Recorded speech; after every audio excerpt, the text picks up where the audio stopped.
need my spelling, my name, and all that. Yes, all right, so it's going to be Marcos Johnson, MarcosJohnson. I'm a senior police officer with the Austin Police Department. And the case number for this, for you guys, is going to be 190211555. And this is going to be in regards to the SWAT call that we have going on currently, the 2100 block of Granberry. This is where we're dealing with a suicidal subject.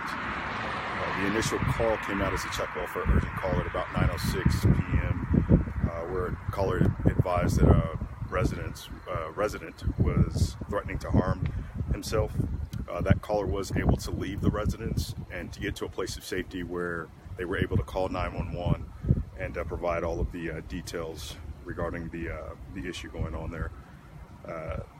The officers did arrive on scene, and after several attempts to make contact with that subject inside the residence, they later activated SWAT.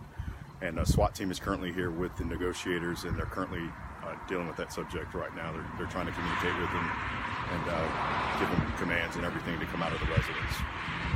There were several residents that were around the address that we're dealing with that were evacuated. There were a few residents that did decide to go ahead and secure themselves inside their home instead of being evacuated. So there are multiple officers here on scene. This is still a dynamic and very fluid situation that we're still dealing with currently.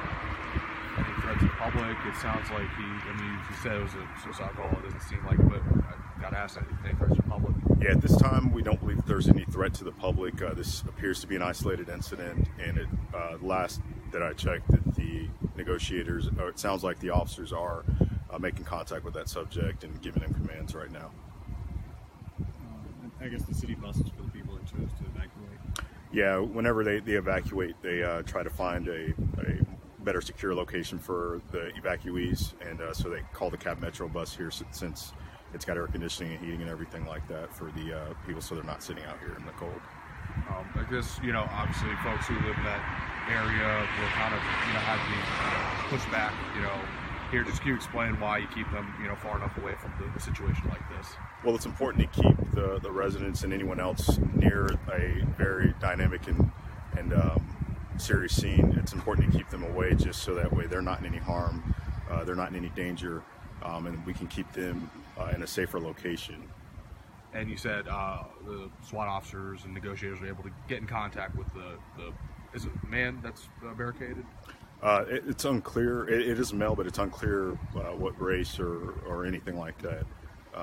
That's just I have very, very minimal information on who the person is. Sure. But you guys have gotten in contact. Negotiators have gotten in contact. Is that the correct assessment? I'm sorry, they're going through updates. The last information that we received was that the SWAT officers were making contact with that individual, and the new update now is that subject is now in custody right now. And the subject was the only one in the house? That's unclear at this time. The SWAT officers still have to make sure everything is still safe there, so this is still a dynamic situation. But right now, the primary individual that they were called here for, they're now saying that he's currently in custody right now. Thank you. Good to go? Yep, thank you. Yeah, no problem. Right in the nick of time, right?